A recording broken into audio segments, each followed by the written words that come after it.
2, 3, 4, 6, 8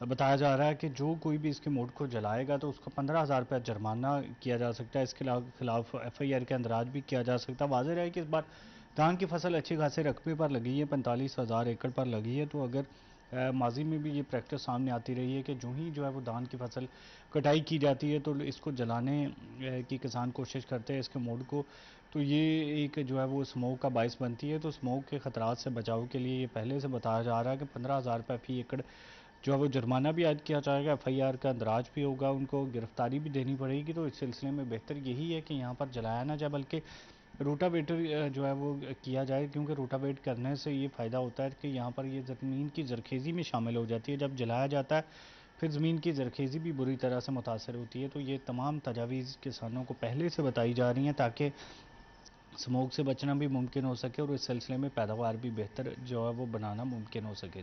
بہت شکریہ اپڈیٹ کرنے کے لیے عبدالرحمان. تعلیمی بورڈ فیصل آباد انٹر کالجز چیمپئن شپ کا شیڈیول جاری کر دیا. کالجی سطح کے سپورٹس مقابلوں کا آغاز 2 اکتوبر سے ہوگا. کرکٹ, ہاکی, فٹ بال, ایتھلیٹکس سمیت 23 مختلف کھیلوں کے مقابلے ہوں گے. مقابلوں میں تعلیمی بورڈ فیصل آباد سے الحاق شدہ کالجز کے طلباء حصہ لے سکیں گے. بات کریں گے اسی حوالے سے جہانگیر اشرف سے. جہانگیر بتائیے گا. جی, تعلیمی بورڈ فیصل آباد کی طرف سے انٹر کالجز چیمپئن شپ کا شیڈول جو ہے وہ جاری کر دیا گیا ہے. ڈویژن بس کے تمام وہ کالجز جو کہ تعلیمی بورڈ سے الحاق شدہ ہیں وہ سپورٹس مقابلوں میں پارٹیسپیٹ کر سکیں گے.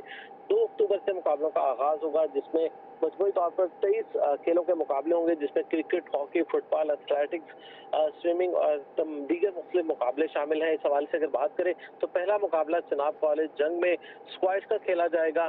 اس کے علاوہ انٹر کالجز سوئمنگ کے مقابلے جو ہیں وہ فیصل آباد میں divisional public school and college میں 5 اکتوبر سے ہوں گے. انٹر کالجز جمناسٹک کی اگر بات کریں تو 7 بہت اکتوبر. شکریہ اپڈیٹ کرنے کے لیے جہانگیر. فیصل آباد میں 3 بچوں کی ماں مارشل آرٹس کی ٹریننگ میں سب سے آگے. مدیحہ بچوں سمیت روزانہ ٹائیکوانڈو کی ٹریننگ کرتی ہے. کسی بھی چیز کو ہرڈل نہیں سمجھتی, اپنے بچوں کے لیے بھی گروتھ چاہتی ہوں اور اپنے لیے بھی چاہتی ہوں. بچوں کی مینٹل ہیلتھ, فزیکل ہیلتھ کے لیے بھی ضروری ہے اور اپنے سیلف ڈیفینس کے لیے بھی ضروری ہے, اور جا کے بچے آگے گرو کریں. ایجوکیشن میں بھی ہیلپ آؤٹ ہوگا ان کے اور ان کے ساتھ ساتھ رہے گا ایجوکیشن کے. یہ شکر اللہ کا بہت اچھا ماحول ہے, ہر قسم کی پرمیشن ہے بچوں کے ساتھ, آپ ایزیلی کر سکتے ہیں, کوئی ایشو کی بات نہیں ہے. اور بچوں کو بھی لانا کوئی ہرڈل نہیں ہے. یہاں پہ گرو کریں, چھوڑ دیں ساری ٹینشنز کو, آپ آگے بڑھیں اور ہر قسم کی ٹینشن کو چھوڑ کے آپ آگے کریں. آپ اپنی ہیلتھ کو دیکھیں, اپنے بچوں کو دیکھیں.